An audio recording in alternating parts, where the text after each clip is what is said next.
നമസ്കാരം. ഒരു വാർത്തയെ ഏതൊക്കെ തരത്തിൽ വളച്ചൊടിക്കാം എന്നുള്ളതാണെന്ന് എല്ലാ ദൃശ്യമാധ്യമങ്ങളിലൂടെ നമുക്ക് കാണാൻ കഴിയുന്നത്.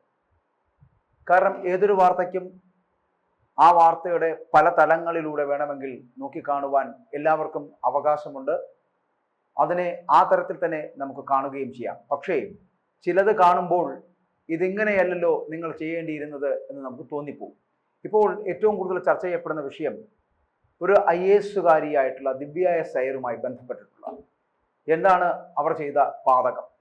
ദിവ്യ എസ് അയ്യർ ആദ്യമായിട്ടല്ല പാർശ്വവൽക്കരിക്കപ്പെട്ടവരെ, ദളിതരെ, തൻ്റെ ജാതിയിൽപ്പെടാത്തവരെ, കറുത്തവരെയൊക്കെ കെട്ടിപ്പിടിക്കുന്നത്. ജീർണിച്ച ജാതിയം കൊണ്ട് നടക്കുന്നവർക്ക് അവരെ മനസ്സിലാവില്ല എന്ന് ബെന്യാമിൻ പറഞ്ഞതുപോലും വളരെ ശരിയാകും. മുൻപേ ദേവസ്വം പട്ടികജാതി വകുപ്പ് മന്ത്രിയായിരുന്ന കെ രാധാകൃഷ്ണൻ, ആ രാധാകൃഷ്ണൻ MP-യെ കെട്ടിപ്പിടിച്ച് ആശ്ലേഷിച്ച ദിവ്യ എസ് അയ്യരുടെ നടപടിയെ ഈ സമൂഹ മാധ്യമത്തിലടക്കം നിരവധി പേർ പ്രശംസിച്ചിരുന്നു. എന്നാൽ ഏതിനും നെഗറ്റീവ് മാത്രം പറയുന്നവർ ആ പോസ്റ്റിലെ ജാതീയത മാത്രം കണ്ടു. അവർ ആ വിഷയത്തിൽ നെഗറ്റീവ് കമന്റുകളും മോശം പ്രയോഗങ്ങളും ഉപയോഗിച്ചു. അങ്ങനെ ഉണ്ടായ മോശം കമന്റുകൾക്കെതിരായ വളരെ സമചിത്തതയോടെ കെ രാധാകൃഷ്ണനും ദിവ്യ എസ് അയ്യരും പ്രതികരിച്ചുകൊണ്ടിരുന്നു.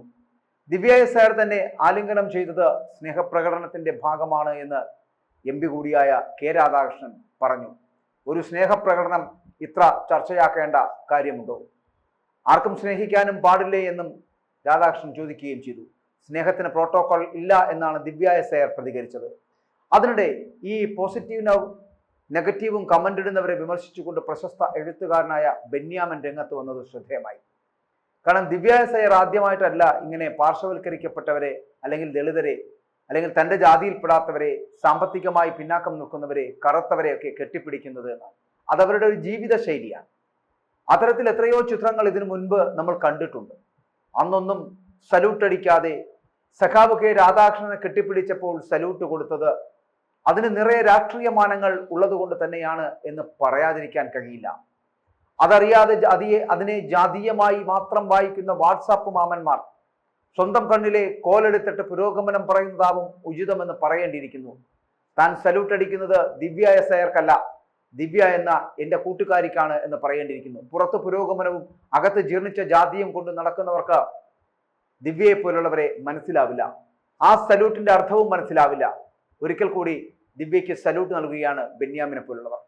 എന്നാൽ ബെന്യാമിന്റെ പോസ്റ്റിന് സമ്മിശ്ര പ്രതികരണങ്ങളായിരുന്നു ലഭിച്ചുകൊണ്ടിരുന്നത്. ചിലർ മികച്ചതെന്ന് അഭിപ്രായപ്പെട്ടപ്പോൾ ചിലർ അതിനെ കളിയാക്കിക്കൊണ്ട് കമന്റ് ഇട്ടു.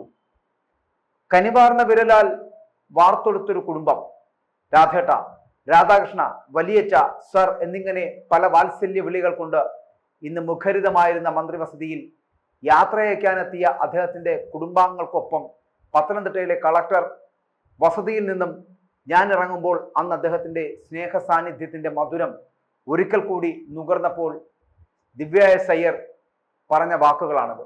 കാരണം അവർ കണ്ട രാധാകൃഷ്ണനെ കുറിച്ച്. ദിവ്യ എസ് അയ്യരുടെ ഭർത്താവും മുൻ MLA-യുമായിട്ടുള്ള K ശബരിനാഥനും ഈ വിഷയത്തിൽ പ്രതികരിക്കുകയുണ്ടായി. ശ്രീ K രാധാകൃഷ്ണൻ മന്ത്രിസ്ഥാനം രാജിവെച്ചതിന് ശേഷം ദിവ്യ അദ്ദേഹത്തെ വീട്ടിൽ കാണാൻ പോകുകയുണ്ടായി. അതിനുശേഷം ഇൻസ്റ്റഗ്രാമിൽ ഒരു ഓർമ്മക്കുറിപ്പിനോടൊപ്പം അന്നത്തെ ഒരു ഫോട്ടോയും പഴയ 2 ഫോട്ടോയും പങ്കുവച്ചു.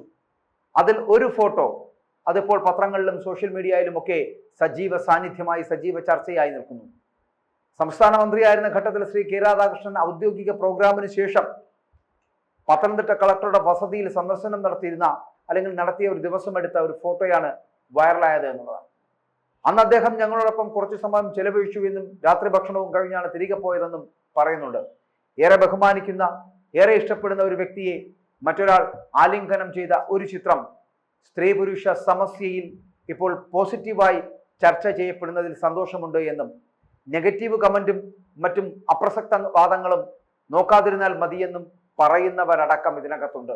പക്ഷേ വളരെ പോസിറ്റീവായി ചിന്തിക്കേണ്ട ഒരു ഘട്ടത്തിൽ ജാതീയമായ അല്ലെങ്കിൽ സ്ത്രീ പുരുഷ സമത്വത്തെ കാണാൻ കഴിയാത്ത, സ്ത്രീയും പുരുഷനുമെന്ന് വേർതിരിച്ചു കാണുന്ന ഒരു സമൂഹം ഒളികണ്ണുകളോടുകൂടി ഇതൊക്കെ കാണുന്നുണ്ട് എന്നുള്ളതിൻ്റെ ഏറ്റവും വലിയ ഉത്തമമായ ഉദാഹരണമാണ് ഇപ്പോൾ രാധാകൃഷ്ണനും ദിവ്യ എസ് അയ്യരും തമ്മിൽ ആലിംഗനം ചെയ്യുന്ന ആ ഒരു ഫോട്ടോ വെച്ചിട്ട്, ആ ഒരു ചിത്രം വെച്ചിട്ട് ഇങ്ങനെ വൃത്തികേടുകൾ പ്രചരിപ്പിച്ചുകൊണ്ടിരിക്കുന്നു.